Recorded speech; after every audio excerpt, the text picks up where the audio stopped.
Eugénie de Montijo was born on May 5, 1826, in the Spanish city of Granada under a sky filled with the promise of an illustrious future.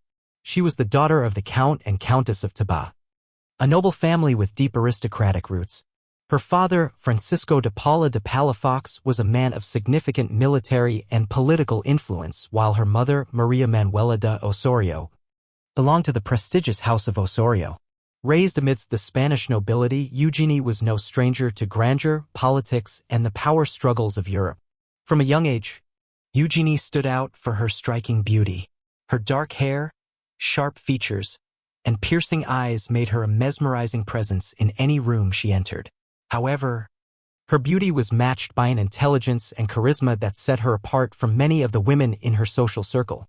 Unlike many of her peers, who were primarily concerned with the frivolities of court life, Eugénie possessed a sharp, inquisitive mind and a keen understanding of European politics, which would shape her future in profound ways. The early years of Eugénie's life unfolded against the backdrop of political upheaval in Spain. Her family's connections and her father's political influence placed her directly in the heart of this volatile environment. Spain, in the mid-19th century, was a land of political chaos. The country was struggling with the aftermath of Napoleon's invasion, and the throne was embroiled in constant struggles between various factions: liberals, conservatives, and monarchists, all vying for control. Her upbringing in this turbulent time fostered within Eugénie a sense of political awareness and a desire to rise above the complexities of Spanish society. She was well educated, receiving instruction in history, languages, and the arts, all of which would serve her later in life when she needed to navigate the delicate politics of European courts. As the years passed, Eugénie's beauty became renowned across Europe. Her family moved frequently due to political instability. But it was during their stay in Paris that Eugénie's name began to circulate among the elite of French society. It was here that Eugénie's beauty, intellect, and charm became legendary. At various times, she was pursued by notable French men and European aristocrats who were captivated by her allure. But Eugénie, although flattered, was always more focused on advancing her own position than settling into an early marriage. In 1849, at the age of 23, Eugénie's life took a turn when she attended a grand ball in Paris, an event that would forever alter the course of her destiny.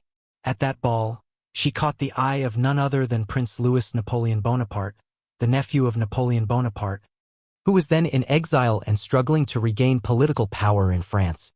The prince, who had long been searching for a way to restore the Bonaparte dynasty, found in Eugénie more than just a beautiful woman. He saw an ally, a partner who could help him fulfill his ambitions. Eugénie's parents were wary of such a union, given the prince's lack of power and status at the time. However, Eugénie, ever the astute woman, saw the potential in the relationship. She recognized the opportunity not just for love, but for political power, for herself and for her family. She began to form a bond with Louis Napoleon, even though their union would initially be met with skepticism and resistance from the French court. But Eugénie was not deterred. She understood the art of navigating the social and political landscapes of Europe, and she knew that her marriage to Louis Napoleon could be the key to not only advancing her own fortunes but also to restoring the glory of the Bonaparte name. By the mid-1850s, Eugénie's role in Louis Napoleon's life had become undeniable. Her influence would continue to grow, shaping his political decisions and molding his public image. While many saw her as a mere consort, Eugénie quickly proved herself to be far more than that. She was not just a beautiful face. She was a clever and ambitious woman, deeply involved in the politics of her time. Her role in Louis Napoleon's life was not merely as a wife. It was as a political partner, an ally, and a confidant. With her marriage to him in 1853, Eugénie de Montijo would go on to play an indispensable role in the creation of the Second French Empire, altering the course of European history forever.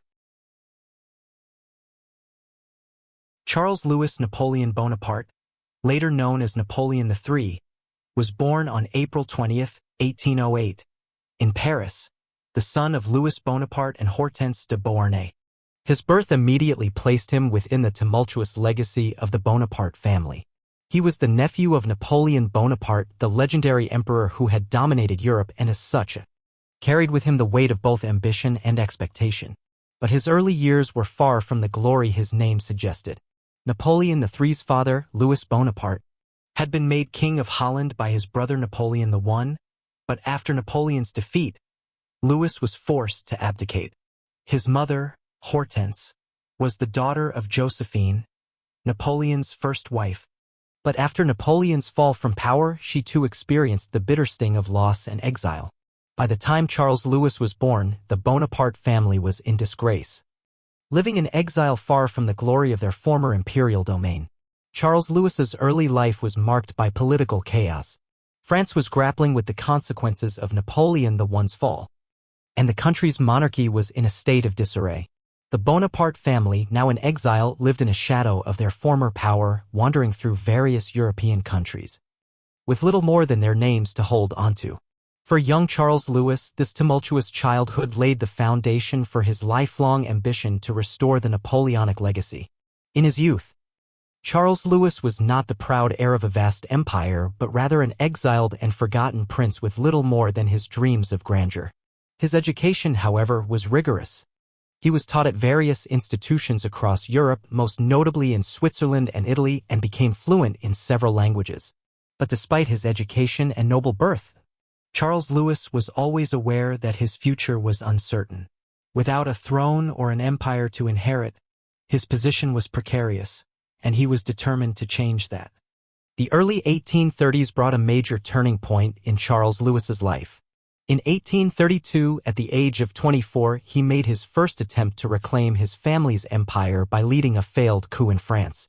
His attempt to seize power in Paris was quickly crushed, and he was forced to flee to England. This was a crushing blow to his ambitions, but it did not extinguish his determination. Instead, it fueled his desire to one day restore the Napoleonic dynasty. As he moved through Europe, Charles Louis struggled with a lack of support and recognition. The Bonaparte name, once synonymous with power and glory, was now associated with failure and exile. Yet Napoleon III never gave up.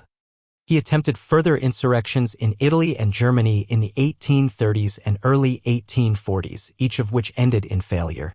These failed attempts only reinforced the image of him as a man of ambition, but with little ability to back it up. However, by the early 1840s, Charles Louis's fortune began to shift. His political beliefs began to evolve, and he started to craft a new identity for himself. No longer just a would-be emperor trying to revive the past, he began positioning himself as a reformer, a man who could bring order and prosperity to France. He worked on developing a network of supporters among Republicans, monarchists, and liberals who were dissatisfied with the current regime. His aim was not just to restore the Bonaparte dynasty, but to present himself as the man who could unify France under a new, modern vision. Charles Louis became a master at playing the political game, using his family's name as a symbol while distancing himself from the more controversial aspects of his uncle Napoleon's rule. He positioned himself as a leader who could bring stability and progress to a fractured France, a man who could build a new empire, but one rooted in the ideals of the people rather than the autocracy of the past. In 1848, France experienced the February Revolution, which led to the abdication of King Louis-Philippe and the establishment of the Second Republic. The political landscape of France was now ripe for change, and Charles Louis saw an opportunity. He returned to France, where he was welcomed by a population hungry for a leader who could offer both stability and a sense of national pride. He ran for president in the first presidential election of the Second Republic, using his family name and his vision of a strong, modern France as his platform. To many, Charles Louis Napoleon Bonaparte seemed like the perfect candidate for the job. The French people, still grappling with the aftermath of revolution and political chaos, were drawn to the idea of a leader who could restore order and bring back the glory of the past. In December 1848, Charles Louis was elected president of the French Republic with overwhelming support, despite his lack of any true political experience. However, the presidency was only the beginning of Charles Louis's grand ambitions. He knew that the office of president would not satisfy his ultimate goal, to restore the Napoleonic Empire. He began to carefully maneuver politically, using his position to gradually consolidate power, all while keeping the appearance of a Republican leader. His path to the imperial throne was far from clear, but Charles Louis had the determination and cunning to make it happen. The year was 1849, and the stage was set for a moment that would forever change the course of European history. Eugénie de Montijo had lived her life in the aristocratic circles of Spain and France, moving effortlessly through the highest echelons of society, admired for her beauty, intellect, and charm. But she was about to meet a man who would sweep her off her feet and, in turn, alter the future of France itself. Napoleon III, or Charles Louis Napoleon Bonaparte, had recently found himself in an unfamiliar position as the newly elected president of the French Republic. It was an office that was, at best, a temporary stepping stone for him. His ultimate goal, long held in the depths of his heart, was the restoration of the Napoleonic Empire. However, with the presidency in his grasp, he was now in the perfect position to pursue his ambitions with a mix of political savvy, charisma, and family legacy. But while Napoleon III was rising in political stature, Eugénie was navigating the complexities of court life, particularly in Paris, where she was becoming one of the most sought-after women of her generation. She was well aware of the political shifts in France and Europe. And although her name had yet to be associated with any one powerful figure, her social prominence was undeniable. As a young woman in her early 20s, Eugénie had experienced the finer things in life, but her life had yet to reach the defining moment that would elevate her beyond the confines of the aristocratic sphere.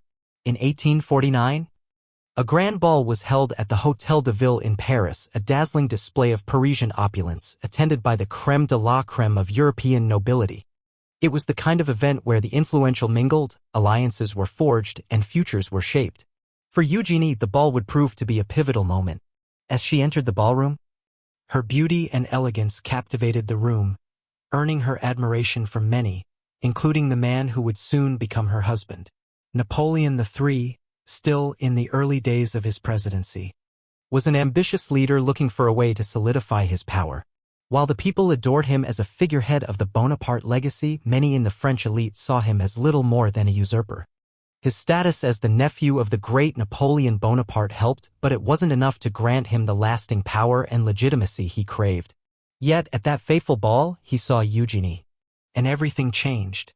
Their eyes met across the room, and something sparked between them, a connection that transcended the mere social nature of the event. To Eugénie, Napoleon III was a man of remarkable ambition, the leader of a nation she had long admired from the shadows of her own aristocratic world. But he was also a man of deep political need, a man who could offer her a future beyond the confines of the noble Spanish courts. For Napoleon III, Eugénie was not just a beautiful woman, she represented something far more significant. She was a woman who could not only bring grace and dignity to his life, but also a woman who could help restore the Bonaparte name to its rightful place of power. Eugénie's lineage, her intelligence, and her connections to the European aristocracy made her the ideal match for his political ambitions. Their conversation that evening was light, but their attraction was undeniable. As the evening wore on, they spent more time together, and it became clear to both of them that their fates were intertwined. But it was not only the promise of love and companionship that drew them together. It was the shared vision of something larger, of a new empire, a new legacy to build, and a future that could rival the glory of Napoleon I's reign.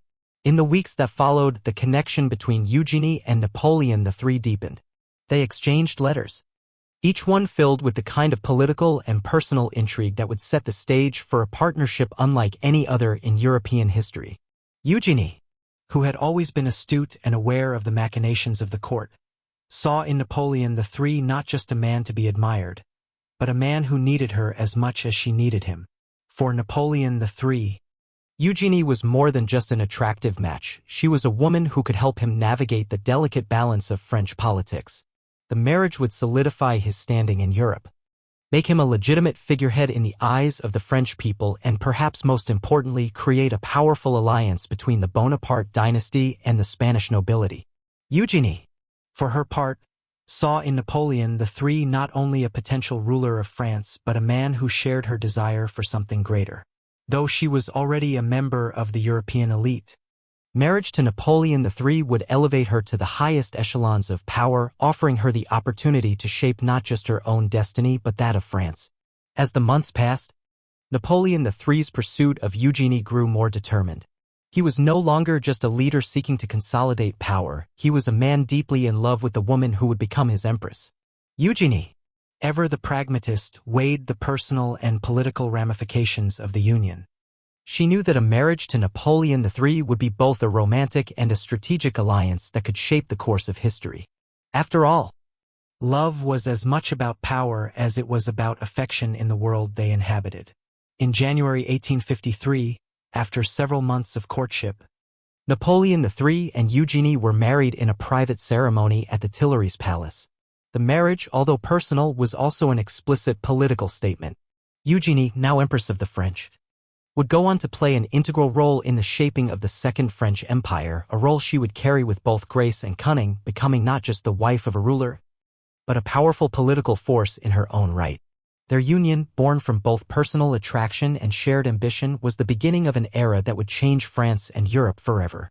Eugénie, the Spanish aristocrat, and Napoleon III, the exiled Bonaparte, were now bound together in both love and in the pursuit of greatness. Their marriage would be the foundation of a new empire, one that would rise from the ashes of the past and promise a future filled with both glory and peril. The marriage of Eugénie de Montijo and Charles-Louis Napoleon Bonaparte in January 1853 marked the beginning of a new chapter, not only for them but also for France. Their union, built on a foundation of both affection and strategy, was far more than a mere romantic alliance. It was a political maneuver that would solidify Napoleon III's position as the ruler of France and pave the way for the restoration of the Bonaparte dynasty. For Napoleon III, the marriage was a key step in securing his power. As the newly crowned emperor of the French, he knew that his authority was still fragile. While he had been elected president and had successfully staged the coup d'état of 1851, many in France still viewed him as a usurper, a man who lacked the legitimacy of his illustrious uncle, Napoleon I. To strengthen his claim to the throne, Napoleon III needed a partner who could help elevate him in the eyes of the French people and European aristocracy. Eugénie, with her beauty, grace, and noble bloodline, was the perfect choice. Eugénie, on the other hand, was not only driven by the prospect of becoming an empress but by her own ambitions to shape the future of France. She had long been fascinated by the political landscape of Europe and had witnessed the rise and fall of empires. She understood the power of being married to a man with a grand vision. Her marriage to Napoleon III would not only give her the opportunity to influence the political decisions of France, but also to become an active player on the world stage. Eugénie knew that, in this world of aristocracy and monarchy, a woman's position was often determined by the man she married, and she intended to make the most of her new role as Empress of the French. Their wedding was a grand affair, but its significance went far beyond the celebration. It symbolized the union of two dynasties, the Bonaparte legacy and the Spanish nobility, while also serving as a strategic move to unite the ruling elite of Europe. For Napoleon III, Eugénie was not just a wife.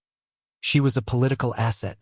Her connections to the Spanish royal family were particularly valuable, as France sought to strengthen its ties with Spain, which had been a somewhat distant ally in the years following Napoleon I's reign.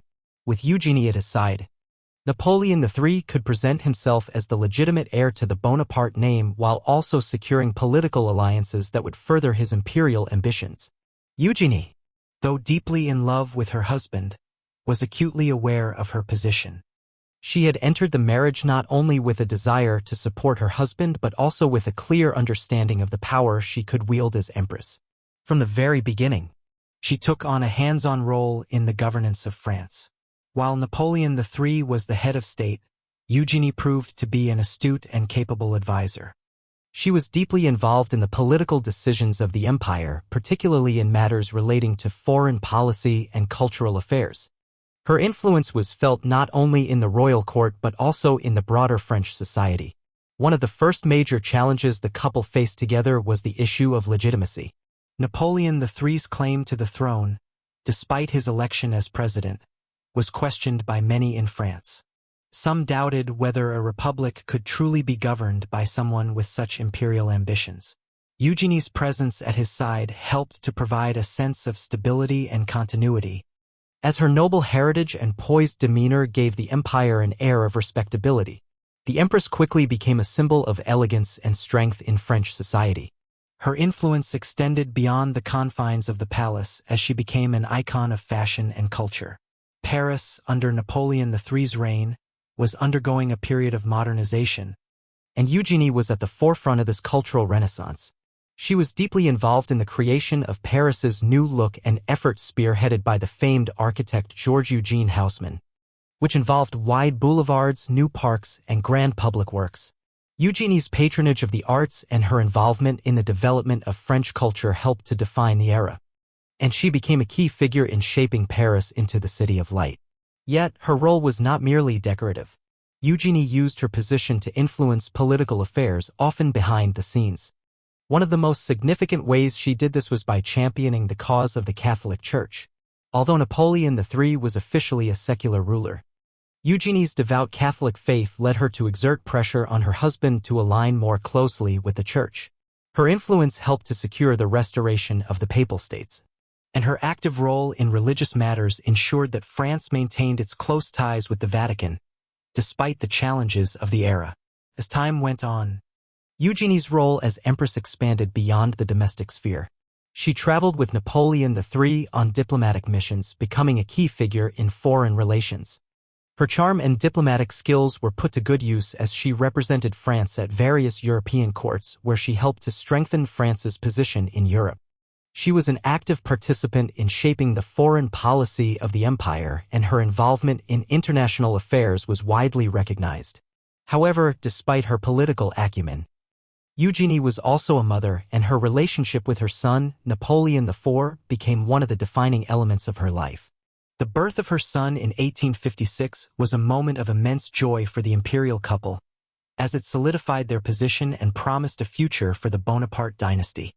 Eugénie's role as a mother was central to her identity, and her son would become a symbol of the continuity of the empire that Napoleon III had worked so hard to establish. The years following their marriage were marked by a period of relative prosperity for the French Empire. The country underwent significant economic growth, and the Second Empire became a symbol of strength and progress. Yet, beneath the surface, tensions were brewing.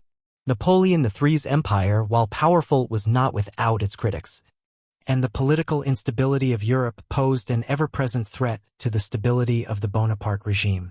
Through it all, Eugénie remained a key player in her husband's political strategy. Her beauty, intelligence, and unwavering support for Napoleon III's ambitions helped to secure her place as one of the most influential women in Europe. But as with any political marriage, there were challenges ahead. The couple would face many trials together, both in terms of political opposition and personal struggles. But through it all, Eugénie's influence would remain an indelible force in the history of France and the legacy of the Bonaparte family. The year 1852 marked a turning point not only for France but for the entire European continent. After years of political turbulence, Napoleon III had finally realized his dream of restoring the Bonaparte dynasty. It was a moment of both personal triumph and national significance, a moment that would shape the future of France, and in many ways the legacy of Napoleon Bonaparte himself. Napoleon III's path to the imperial throne had been a long and arduous one. From his early years in exile, struggling to reclaim his family's lost glory, to his failed coups and his eventual rise to the presidency of the French Republic, he had faced constant challenges. But with each failure, his ambition grew stronger. Now, as president, he held the reins of power, and he was determined not to let them slip from his grasp. He knew that the presidency, however powerful, was a temporary position in the eyes of both the French people and European monarchs. What he truly desired was the restoration of the Napoleonic Empire, a return to the grandeur and influence that had defined his uncle's reign. But Napoleon III understood that, to achieve this, he needed to secure legitimacy. The French people were still skeptical of his rule, unsure whether he was the right man to lead the country. Despite his popularity among the working classes and the military, his authority was constantly questioned by the elite and by Republicans who feared a return to monarchy. It was here that Eugénie's role would become crucial. Napoleon III had already shown himself to be a shrewd strategist, using his political maneuvering and his growing influence to lay the groundwork for his imperial ambitions. The events of December 1851. When he staged a coup d'état to dissolve the French National Assembly and assume full control of the government, had been the first step in this journey. The coup had been met with resistance, but it ultimately paved the way for him to consolidate his power. In 1852, after a period of careful planning, he took the final step. He declared himself Emperor of the French, resurrecting the title that had once been synonymous with his uncle's reign. The coronation of Napoleon III was more than a ceremonial event. It was the culmination of years of struggle and ambition. The date was set for December 2, 1852, exactly 1 year after the coup d'état that had brought him to power. The ceremony, held at the newly restored Notre Dame, was designed to mark the beginning of a new era for France and for Europe. Napoleon III, with Eugénie by his side, would take the throne and set in motion a series of events that would shape the future of the French Empire. For Eugénie, the coronation was the fulfillment of a dream she had long nurtured. As the new Empress of the French, she was now a figure of immense power. Her marriage to Napoleon III had elevated her to the pinnacle of European aristocracy, and her role as Empress gave her a platform to influence the political and cultural direction of France. But the coronation was not just a personal triumph, it was also a highly symbolic moment in European history.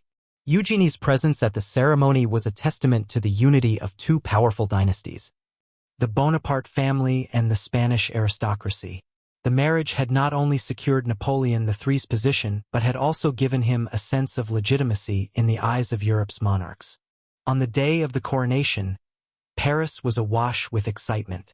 Thousands of citizens gathered in the streets to witness the historic event. The spectacle was one of grandeur and opulence, symbolizing the power and prestige of the newly re-established empire. Eugénie, dressed in a gown of dazzling gold, was the epitome of grace and elegance as she walked by her husband's side. Her beauty and poise captivated the crowd, and she became the embodiment of the empire's new hope and ambition.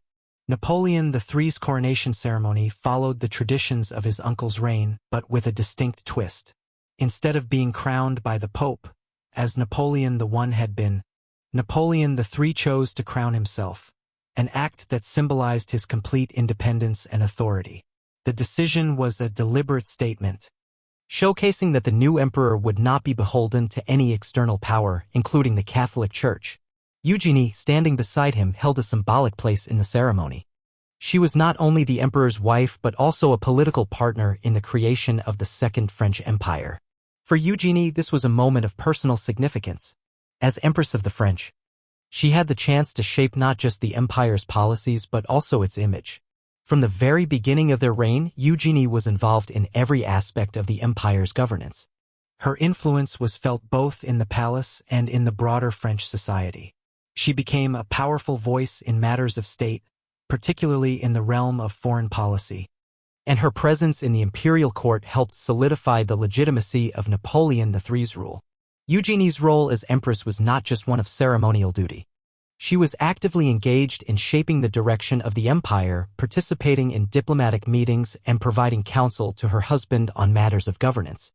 She became an essential figure in the development of French culture, fashion, and the arts, using her position to promote French superiority on the world stage. Her patronage of the arts and her influence on French society made her one of the most powerful women in Europe. The coronation also marked the beginning of a new era for France. Napoleon III's reign was one of modernization and reform, with a focus on industrialization, urban development, and economic growth. Under his leadership, Paris underwent a dramatic transformation, as the city was reshaped into the grand metropolis that became the symbol of French culture and sophistication. This transformation, known as Haussmannisation, was one of the key achievements of the Second French Empire, and Eugénie's involvement in this process ensured that her legacy would be forever tied to the creation of modern Paris. But the coronation was not just a moment of triumph. It was also a reminder of the challenges that lay ahead. Napoleon III's reign would not be without its difficulties, and the path to consolidating his power was far from easy. The empire was still fragile, and there were many who opposed his rule, both within France and abroad. However, the coronation of Napoleon III marked a clear statement of intent. The Second French Empire was here to stay, and Eugénie would play a pivotal role in its success. As they left the cathedral, now Emperor and Empress of the French, Napoleon III and Eugénie embarked on a new chapter of their lives, one that would be filled with both triumph and tragedy. Their reign would be marked by bold ambitions, political intrigue, and personal struggles. But through it all, Eugénie remained a central figure, influencing not only her husband's decisions but also the future of France itself. Eugénie de Montijo, now Empress of the French, was no ordinary consort. Her beauty and elegance were well known, but what truly set her apart was her remarkable intellect, political acumen, and her deep understanding of the complexities of European diplomacy.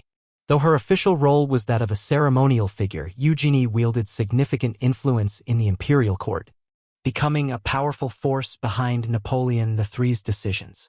Her participation in the political arena would leave a lasting imprint on the course of French history. From the outset of their marriage, Eugénie was not content to remain in the background. Napoleon III, for all his ambition and cunning, recognized that he needed the support of his empress, not just as a partner in domestic matters, but also in the delicate web of European politics. Eugénie's family background and noble connections gave her an invaluable understanding of the intricacies of court life. And her upbringing in Spain had given her a keen sense of the shifting alliances and rivalries that defined the European landscape. She was not merely a figurehead. She was a strategic partner in a game of politics that stretched across the continent. One of the first areas where Eugénie's influence became evident was in the realm of foreign policy. Napoleon III, while determined to restore the glory of the Napoleonic Empire, knew that he could not do so alone. He needed to secure France's position in Europe, build alliances with powerful nations, and restore French prestige. Eugénie, with her connections to the Spanish royal family and her fluency in languages, was an ideal diplomat. Her influence was especially felt in the relationship between France and Spain. Though both nations had once been rivals, Eugénie's marriage to Napoleon III helped to mend these ties. Her mother, the Countess of Tibau, was a member of the Spanish aristocracy, and Eugénie's connections within Spain's ruling circles allowed her to serve as a vital bridge between the two nations. Eugénie worked tirelessly behind the scenes to ensure that France maintained a cordial relationship with Spain, which proved critical in France's diplomatic efforts during the early years of the empire. In addition to her work with Spain, Eugénie was also instrumental in shaping France's relationship with the Catholic Church. Napoleon III, although officially secular, recognized the importance of the Church in maintaining the loyalty of the French people, especially in the context of his imperial ambitions. Eugénie, a devout Catholic, lobbied for stronger ties between France and the Vatican. She personally influenced her husband's policies, encouraging him to support the papacy and to make public gestures of Catholic piety. Her efforts helped to secure the restoration of the Papal States and reinforced the idea of France as a defender of Catholicism in Europe. This was an important aspect of Napoleon III's political identity, and Eugénie played a central role in its development. Eugénie's political savvy extended to the domestic front as well. While Napoleon III often made the final decisions, Eugénie was an invaluable advisor in matters of state. She was particularly active in shaping France's cultural policies and ensuring that the arts flourished under her husband's rule. Paris was undergoing a grand transformation during this time, and Eugénie, with her keen eye for culture and style, was a key patron of the arts. Her support for artists, musicians, and writers helped to establish the Second Empire as a period of artistic and cultural renaissance in France. She played a pivotal role in the creation of new museums, theaters, and monuments, all of which helped to shape Paris into the cultural capital of the world. Her influence was also felt in the realm of fashion. Eugénie, renowned for her sense of style, became a fashion icon. Her choice of clothing, from the lavish gowns she wore at court to her more casual attire, was closely followed by both the French aristocracy and the wider public. Eugénie's influence on fashion extended far beyond personal style. She also supported the development of French haute couture and helped to promote French designers on the global stage. Her association with leading fashion houses solidified her status as a trendsetter, and the world looked to her for cues on style and elegance. Yet Eugénie's influence was not without its challenges. As empress, she faced constant scrutiny, both from the press and from political rivals. Many in France questioned her role in the empire, viewing her as an outsider due to her Spanish heritage. Despite her clear intelligence and political aptitude, Eugénie's position was often undermined by critics who saw her as an overly ambitious woman using her marriage to secure power. There were also those who felt that her influence over her husband was too great, especially given the emperor's tendency to rely on her advice on many political matters. But Eugénie, undeterred by the criticism, continued to assert her influence in the empire's most important decisions. One of the most significant moments in Eugénie's political career came in the 1850s when she was called upon to act as a mediator in the turbulent relationship between Napoleon III and his political opponents. In particular, the Empress worked to smooth over tensions between the emperor and the French aristocracy, who were often at odds with the more progressive policies of the empire. Eugénie's diplomatic skills and ability to read the political landscape allowed her to navigate these difficult waters, ensuring that the emperor's power remained secure. As the years passed, Eugénie's role in the empire continued to evolve. While she initially served as a confidant and advisor to Napoleon III, her influence grew as she became more involved in both domestic and foreign affairs. The Empress had become an indispensable figure in the court, and her political maneuvering ensured that France remained a powerful force in Europe. However, Eugénie's influence was not solely confined to the political realm. She was also a symbol of the empire's strength and prestige. Her public appearances, whether at grand balls or at state events, helped to project an image of grandeur and sophistication. The Empress, in many ways, was the face of the Second French Empire, and her grace, charm, and intelligence made her one of the most admired women in Europe. But as Napoleon III's reign continued, it became clear that the challenges facing the empire were far from over. Tensions within France as well as external threats would soon test Eugénie's influence. Her role in shaping the empire's destiny would be crucial as the years wore on, and her political acumen would be put to the test in ways that would determine the future of the Second French Empire. The transformation of Paris into the grand metropolis it is known as today owes much to the vision of Napoleon III and the active involvement of his Empress Eugénie de Montijo. Together, they embarked on an ambitious project to reshape the capital, turning it into a symbol of French power, elegance, and modernity. But while Napoleon III is often credited with initiating the modernization of Paris, it was Eugénie who played a central role in shaping the cultural and architectural identity of the city, ensuring that it became not only a political and economic center but also a beacon of style and sophistication. The process, known as Haussmannisation, was named after Georges-Eugène Haussmann, the chief architect who oversaw the massive urban renewal project. The idea was to modernize Paris's infrastructure, improve living conditions, and create wide boulevards and open spaces that would accommodate the growing population of the city. But it wasn't just about practicality, it was about aesthetics and grandeur, a visual representation of the power and prestige of the Second French Empire. The heart of Haussmannisation was the construction of wide, tree-lined boulevards that would replace the narrow, winding streets of medieval Paris. These grand boulevards would not only improve traffic flow but also allow for better air circulation and light, which were essential for public health.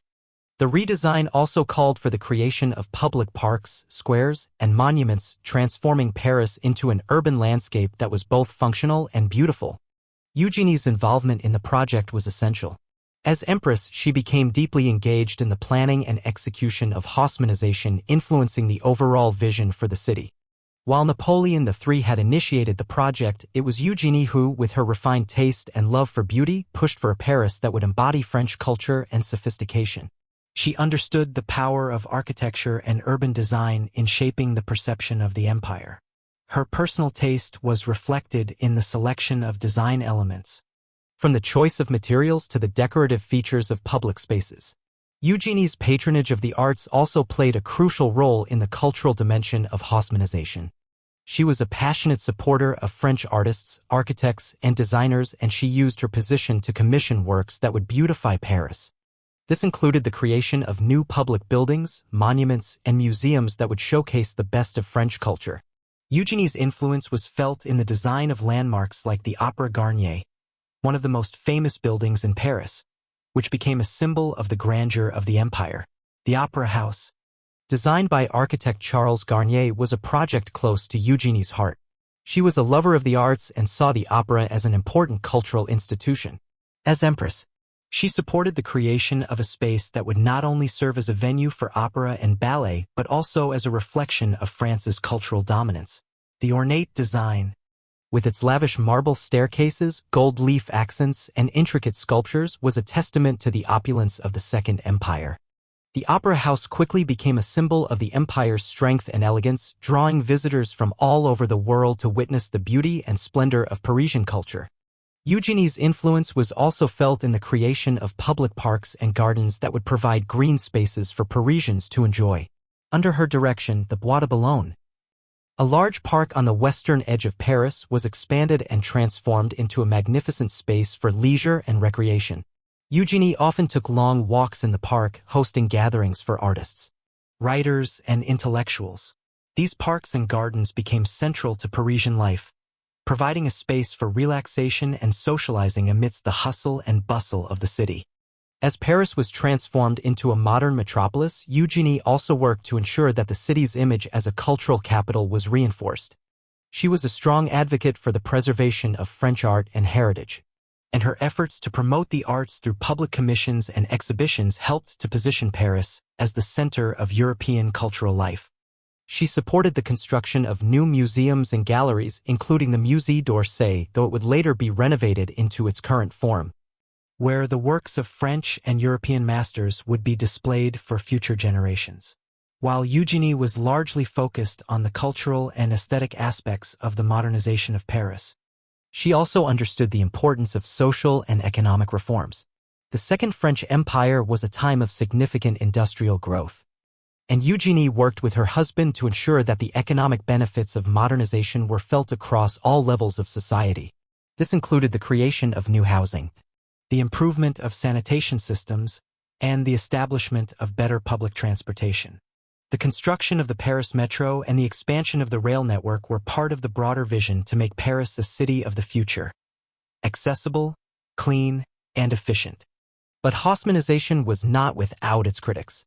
The sweeping changes led to the demolition of many old neighborhoods and the displacement of thousands of Parisians. While the new boulevards and grand public spaces were praised for their beauty and functionality, some argued that the changes favored the bourgeoisie and aristocracy, who could afford to live in the newly constructed buildings along the grand boulevards. The working class, on the other hand, found themselves pushed out to the outskirts of the city, their neighborhoods destroyed in the name of progress. Eugénie, however, was resolute in her belief that the modernization of Paris was necessary for the future of France. She saw the transformation of Paris as a way to project the strength and vision of the empire. Paris was to be a city of light, culture, and modernity, an image that would inspire not just the French people but also the world. Eugénie's support for Haussmannization was a reflection of her broader vision for the empire, one that combined tradition with innovation, luxury with progress. In many ways, Haussmannization was as much a political and cultural statement as it was an urban renewal project. It was a symbol of Napoleon III and Eugénie's desire to create a new France, one that would lead Europe not just in terms of military power, but in culture, art, and progress. The result was a Paris that dazzled the world, a city that would become synonymous with beauty, style, and grandeur. By the end of the 1850s, Paris had been transformed into a city that bore little resemblance to its former self. The once narrow, chaotic streets had been replaced by wide, tree-lined boulevards, lined with elegant buildings and open spaces. The new Paris was a city of light, a city of culture, and a city that would become the cultural heart of Europe for decades to come. But for Eugénie, the transformation of Paris was not just about buildings and boulevards, it was about creating a legacy that would endure long after the Second Empire had faded into history. Paris, under Eugénie's influence, would become a symbol of the Second French Empire's strength and sophistication. And even as the empire faced challenges in the coming years, the vision of a modern, beautiful Paris would remain a lasting tribute to Eugénie's role in shaping the cultural and political future of France. The year 1870 brought a turning point to the Second French Empire, one that would unravel the very foundations of Napoleon III's rule and dramatically alter the course of European history. The Franco-Prussian War, one of the most pivotal conflicts of the 19th century, was not just a military defeat for France.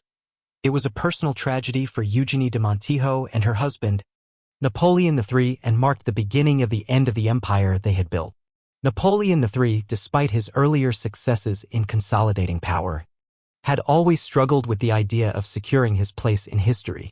His reign had brought some progress and modernization to France, but the shadow of his famous uncle, Napoleon I, loomed large.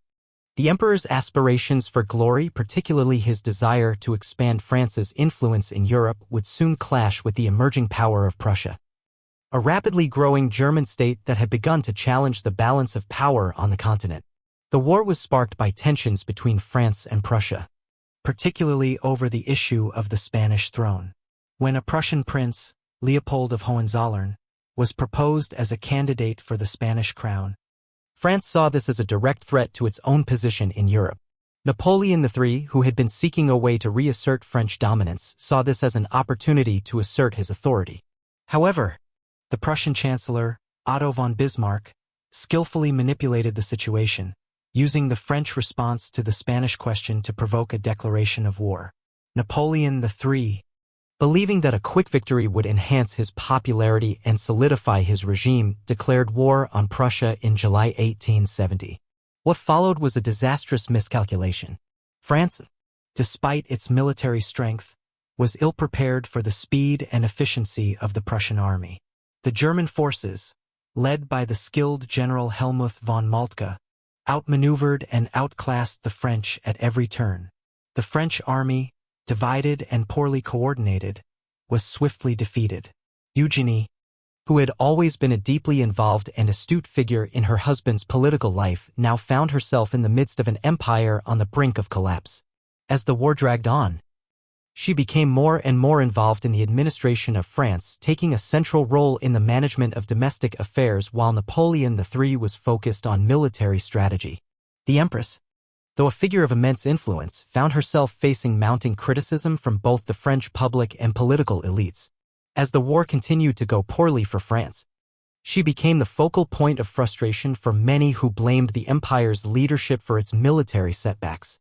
Despite the mounting pressure, Eugénie remained steadfast in her support for her husband and the empire. She took on the role of managing the war effort on the home front, working tirelessly to bolster morale and encourage patriotism among the French people. Her efforts, however, could not stem the tide of defeat. The collapse of the French military was imminent, and it became increasingly clear that the empire was on the verge of collapse. In September 1870, the unthinkable happened. The French army was decisively defeated at the Battle of Sedan, and Napoleon III was captured by the Prussian forces. The emperor's surrender was the final blow to the Second French Empire. France, once a dominant power in Europe, was now at the mercy of Prussia. Eugénie, who had worked so hard to protect her husband's reign, now faced the unimaginable task of leading the French people through a crisis of national proportions. With her husband imprisoned, Eugénie remained in Paris, attempting to hold the government together. She sought to negotiate with the Prussians, hoping to secure a peace treaty that would spare France from further humiliation. However, her efforts proved in vain. On September 4, 1870, the Third Republic was proclaimed in France, effectively ending the Second Empire. Eugénie's world, built on the foundation of Napoleon III's imperial ambitions, came crashing down. In the wake of the emperor's capture, Eugénie was forced to make a difficult decision.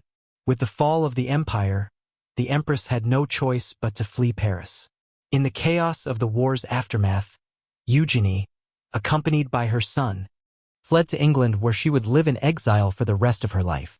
It was a bitter defeat for the empress who had once been at the height of power and prestige. Now she was a widow, exiled from the country she had worked so hard to shape and stripped of the imperial title that had once defined her. The loss of her husband was a personal tragedy for Eugénie. She had always been deeply devoted to Napoleon III, and his capture, followed by the collapse of the empire, shattered her world. The empress's grief was compounded by the sense of responsibility she felt for the fate of France. Her efforts to influence her husband's policies and shape the empire's direction had ultimately failed, and she struggled with the weight of the consequences. Despite the immense personal loss, Eugénie did not remain passive in the face of adversity. She devoted herself to charitable work, particularly in England, where she supported various causes related to children and the poor. Though she lived in exile, her presence continued to be felt in European society. Eugénie remained active in the circles of European aristocracy and was often seen at social gatherings and public events. Her grace and dignity, even in exile, earned her the respect of many, but the weight of the loss of the empire and her husband's death in 1873 remained with her throughout her life. For the French people, the fall of the Second Empire marked the end of an era. Napoleon III, once the hope of a new Napoleonic dynasty, was now a prisoner of war, and the empire he had worked so hard to build was no more. Eugénie, the last Empress of France, would forever be remembered as a woman of great influence whose dreams for France had been dashed by the miscalculations of war. The Franco-Prussian War, with its devastating consequences, would forever mark the end of the Bonaparte dynasty's rule over France. The sudden collapse of the Second French Empire in 1870 was a personal and political catastrophe for Eugénie de Montijo. Her life, once filled with grandeur, influence, and the power of the imperial court, was now shattered. With her husband, Napoleon III, a prisoner of war in Prussia, and the empire he had worked so hard to establish disbanded, Eugénie was forced into exile. Her life in England, far removed from the glory and power of her former reign, would become one of reflection, grief, and resilience. Eugénie, now a widow, faced an uncertain future. Napoleon III died in 1873, his health deteriorating in the wake of his capture and the stresses of the war. His death marked the end of a dream, the restoration of the Bonaparte dynasty. For Eugénie, it was a profound loss. She had not only lost her husband, whom she had deeply loved, but also the empire that had been the centerpiece of their shared vision for France. The woman who had once been Empress of the French was now a figure living in the shadows of history.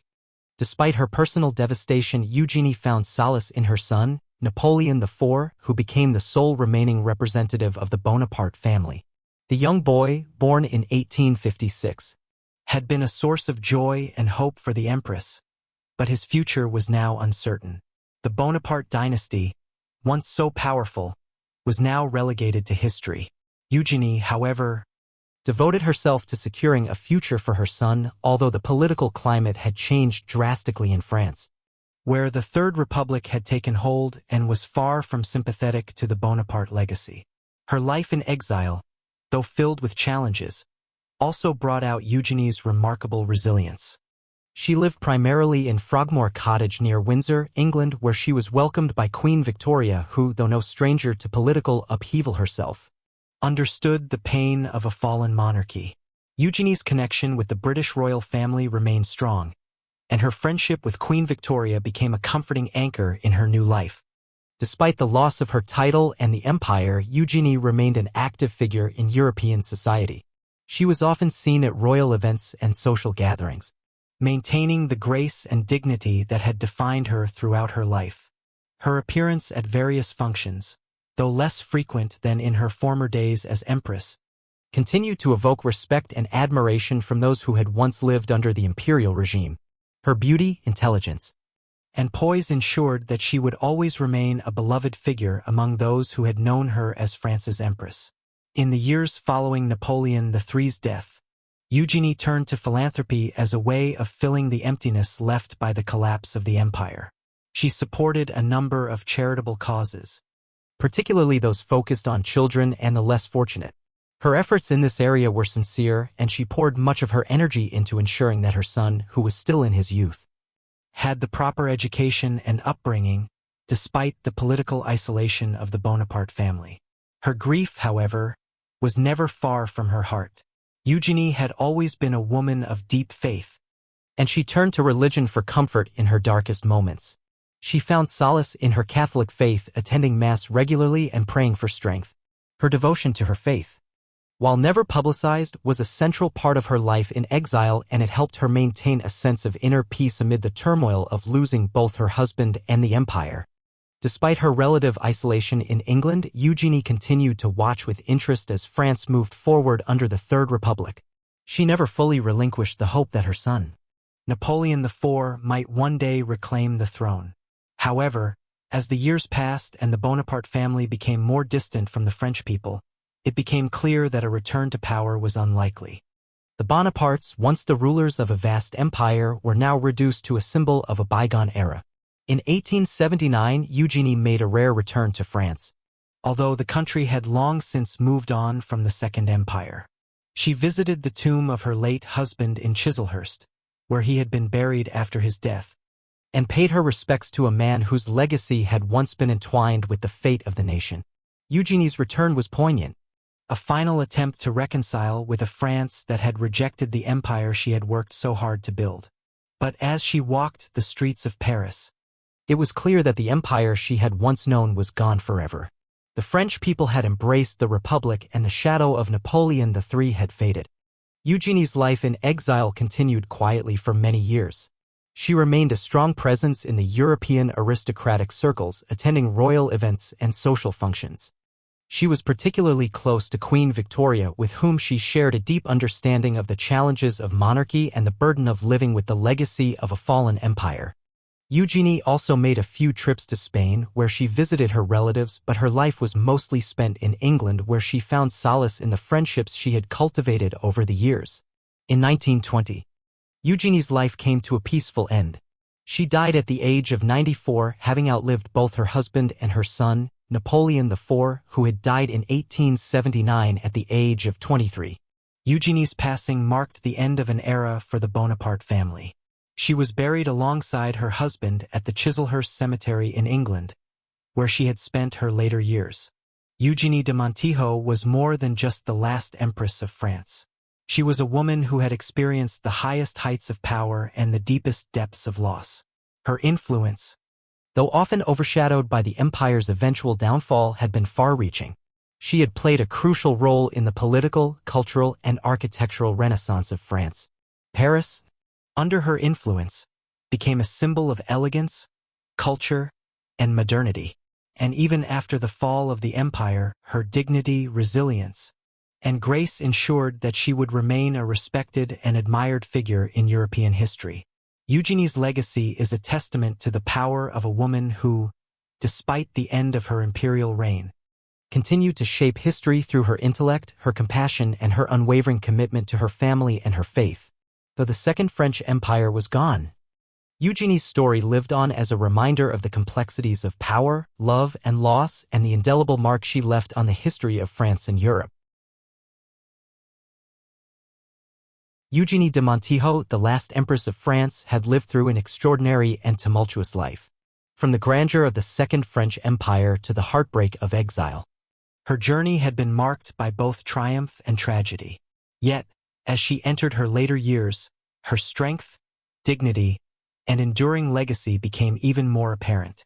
After her exile to England following the fall of the Second French Empire in 1870 and the subsequent death of her husband, Napoleon III, in 1873, Eugénie had to adapt to a new life far removed from the imperial court she had once graced. She spent most of her time at Frogmore Cottage near Windsor Castle, where she became a familiar figure in the social circles of the British royal family. Eugénie's friendship with Queen Victoria, herself no stranger to the challenges of monarchy, provided her with emotional support, and the two women developed a strong bond. They shared an understanding of the weight of royal responsibility and the grief that came with losing their husbands.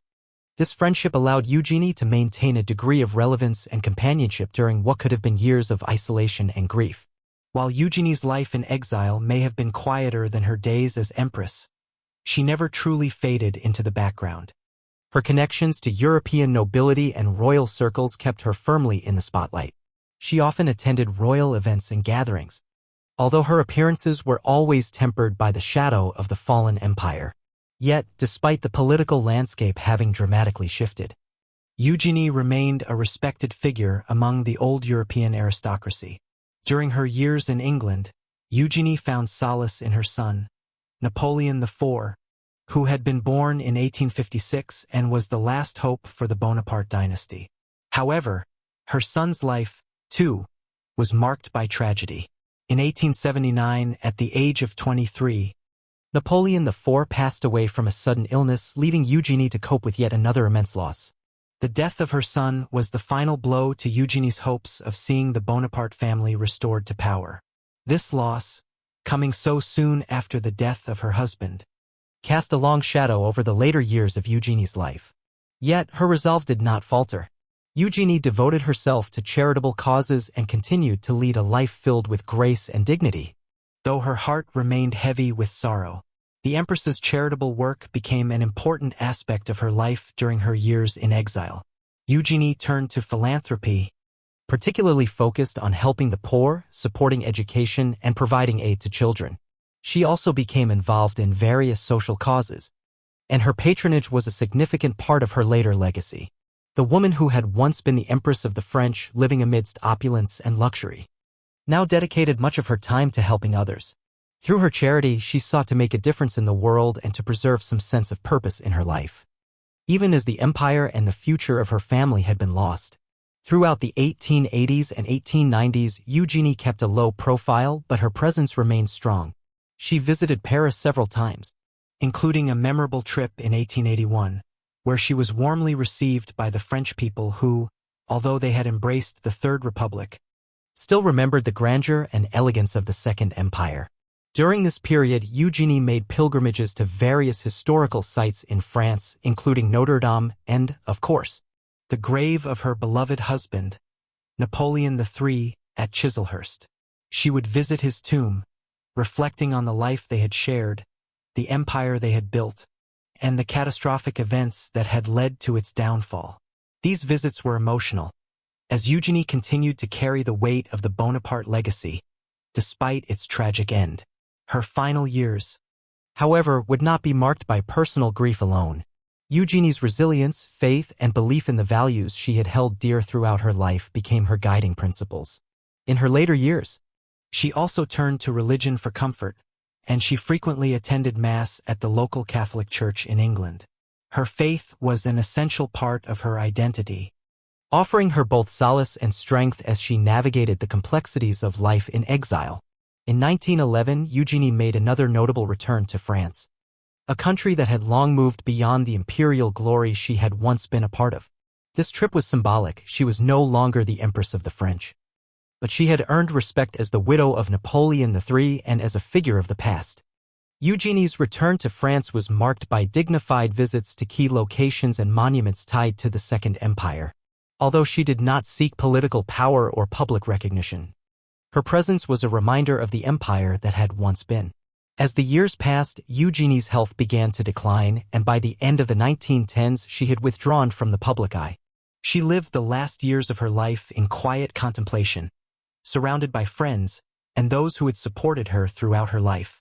Her last years were characterized by her continued faith, her reflections on the family she had lost, and the empire that had fallen. She remained a figure of dignity, even as her health failed. On July 11, 1920, Eugénie de Montijo passed away at the age of 94. She was buried beside her husband, Napoleon III, in the Chislehurst Cemetery in England, where the remains of the Bonaparte family now rested. Her death marked the end of an era. Eugénie's life had spanned the height of French imperial glory and the deepest depths of personal loss and political defeat. But her legacy would endure, not only as the last Empress of France but also as a symbol of grace, resilience, and unwavering dedication to family, faith, and charity. Eugénie's impact on French history, though often overshadowed by the fall of the Second Empire, remains significant. She was a patron of the arts, a key figure in the modernization of Paris, and a woman who, despite the tragic fall of the Bonaparte dynasty, continued to embody the dignity of the imperial family. Her life serves as a testament to the complexities of power, the impermanence of empires, and the enduring strength of the human spirit. Eugénie de Montijo was a woman who navigated the rise and fall of empires, never losing her sense of purpose and grace. Though her time as empress was brief, her influence on French society, culture, and history left an indelible mark that would be remembered for generations to come. Eugénie de Montijo, the last Empress of France, passed away in 1920, but her legacy endured long after her death. Though her reign was short and her life in exile was marked by personal loss and political upheaval, Eugenie's contributions to French culture, politics, and history remained deeply influential. She was not only a pivotal figure during the Second French Empire, but also a symbol of grace, resilience, and the complexities of power. After the fall of the Second Empire and her exile, Eugénie lived quietly in England away from the political battles that had defined much of her life. Yet, even in her seclusion, she never fully relinquished the desire to protect the legacy of the Bonaparte family. Her son, Napoleon IV, had died tragically young, and with him, the hope of the Bonaparte family's return to the throne.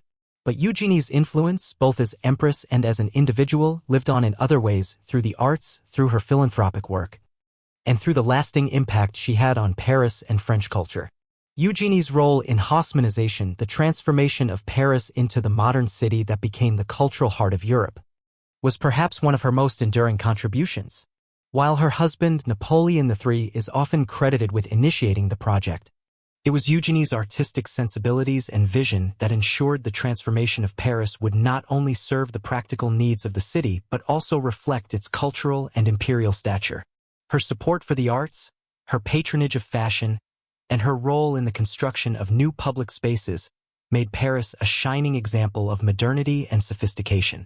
The wide boulevards, the monuments, and the iconic opera house were not just symbols of imperial power, they were a reflection of Eugenie's desire to create a city that would embody beauty, order, and innovation.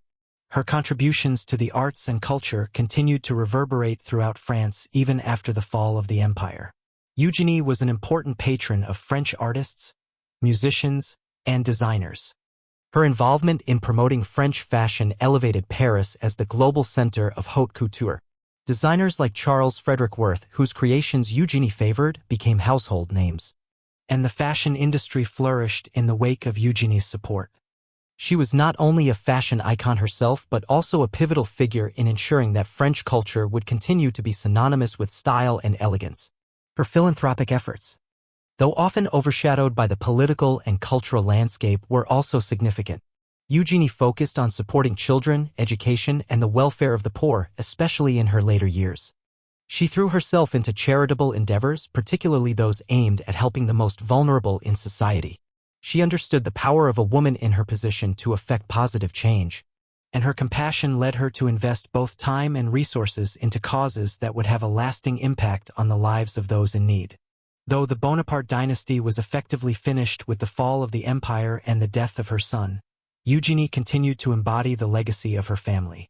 She carried the memory of Napoleon, the one's glory, and the political aspirations of Napoleon III with her into exile, and her life became a reminder of both the fragility and the strength of dynastic rule.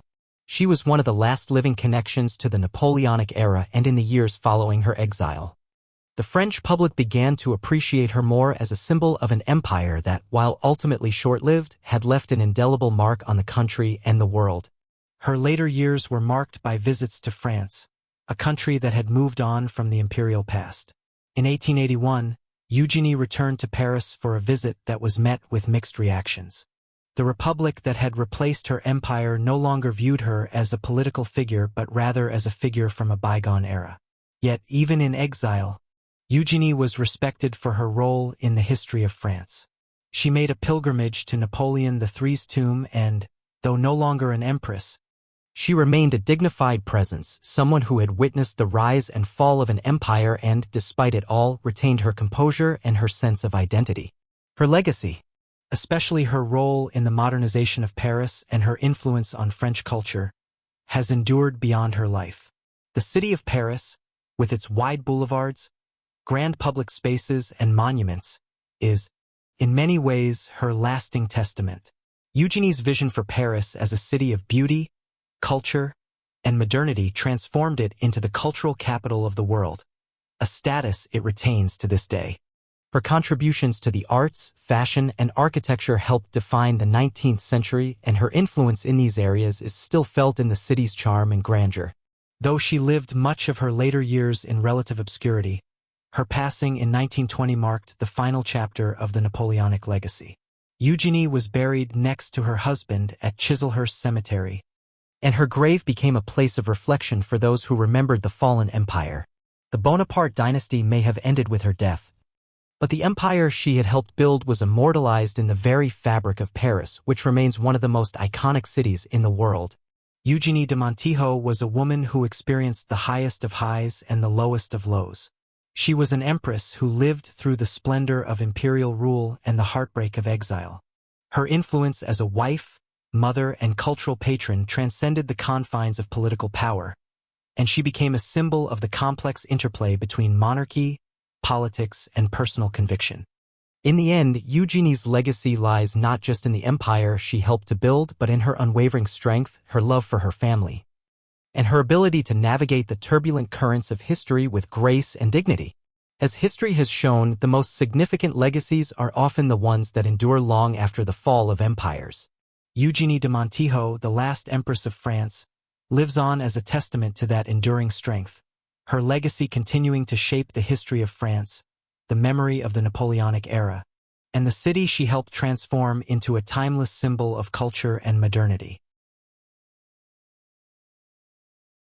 As the last Empress of France, Eugénie de Montijo's life came full circle in 1920 when she passed away at the age of 94. Her death marked not only the end of a remarkable era but also the close of a chapter in French history that had been defined by power, glory, and tragedy. Eugénie's legacy, however, transcended the political fall of the Second French Empire. Through her vision, determination, and quiet grace, Eugénie remained a symbol of resilience, an empress who had not only experienced the highest peaks of imperial grandeur but also endured the deepest valleys of personal loss, exile, and political upheaval. As the widow of Napoleon III, the emperor who had attempted to restore the Bonaparte dynasty to its former glory, Eugénie's personal life was marked by both public admiration and profound sadness. She had been the empress during an era of unprecedented cultural, architectural, and political change in France, especially in the transformation of Paris into a modern metropolis. Yet, as the empire crumbled with the loss of the Franco-Prussian War, Eugénie's journey shifted from the heights of power to the quiet contemplation of exile. Her life became a story not only of imperial ambition but also of how one woman navigated the complexities of love, loyalty, and loss. In her later years, Eugénie was not just a figure of nostalgia for the French people. She was a link to an era that had come to an end. Her role in the modernization of Paris through Haussmannization, along with her influence on fashion, culture, and the arts, remained a part of the very fabric of the city she had helped shape. Under her influence, Paris became the cultural and intellectual heart of Europe, and the monuments, parks, and boulevards she championed became lasting symbols of imperial France. These public works served as a testament to her legacy, marking her not just as a figurehead, but as an active force in shaping the identity of the French capital. Beyond architecture and culture, Eugénie's support for the arts and fashion placed France at the center of the global stage. As a patron of French artists, designers, and writers, she nurtured a creative renaissance that would define the 19th century. Her relationship with fashion, promoting French haute couture and elevating Parisian design, secured her place as an icon of elegance and sophistication. Even after the fall of the empire, her influence on the world of fashion continued to echo in the work of designers who viewed her as a model of style. Eugénie's philanthropic efforts were also part of her lasting impact. In exile, she devoted much of her time to charitable causes, focusing on the welfare of children and the less fortunate. Despite losing her title and the political power that came with it, Eugénie found purpose in using her resources to benefit others. She became a model of grace and compassion, seeking to make a difference even in her darkest days. The empress who had once reigned over the Second French Empire now channeled her energy into causes that would help those in need, demonstrating her ability to adapt to the circumstances of her new life. Eugénie's legacy also endured in historical memory. While the Second French Empire ended in defeat and exile, the story of Eugénie and Napoleon III was not forgotten. The downfall of the empire may have been swift and painful, but the Bonaparte legacy continued to fascinate historians, writers, and filmmakers for generations. Eugénie's life became emblematic of the fragility of dynastic power and the transient nature of imperial ambition. Yet, in her life story, there was also the lesson of endurance. How a woman who had once been the center of the world could weather the storms of loss and remain, in her own quiet way, a figure of grace and dignity. Even as the Republic took hold in France, and the memory of the empire faded into history, Eugénie de Montijo remained a figure worthy of respect and admiration. Her contributions to French culture, her strength in the face of personal tragedy, and her ability to maintain her composure in exile ensured that she would be remembered not only as a symbol of imperial France but also as a woman of remarkable resilience. In the final years of her life, Eugénie sought peace with her past. Her visits to the tomb of Napoleon III, her quiet reflection in the privacy of Frogmore Cottage, and her focus on faith and charity offered her a sense of closure. She had witnessed the rise and fall of an empire, experienced the depth of personal loss, and yet, she never lost her ability to inspire those around her with her grace and courage. In the end, Eugénie was a woman who lived through the ultimate highs and lows of history, an empress who was both defined by her position and transcended by her personal strength. Upon her death in 1920, Eugénie was buried alongside her husband, Napoleon III, in Chislehurst Cemetery in England, a final resting place that symbolized the end of the Napoleonic era in Britain. The empire she had supported, the family she had loved, and the country she had once served had all changed irrevocably, but Eugénie's legacy was still very much alive. The contributions she made to the cultural, artistic, and architectural landscape of Paris remained tangible markers of her time as empress. The streets she helped create, the parks she nurtured, and the public works she supported lived on in the city she had transformed. The history of France was forever altered by Eugénie's life, both through the empire she helped shape and the influence she wielded, even in exile. While the Second French Empire may have faded from the annals of history, Eugénie de Montijo's life remains a testament to the enduring strength of the human spirit, the complex role of women in power, and the legacy of a woman who, despite her fall from grace, continues to be remembered as one of the most fascinating and influential figures of her time.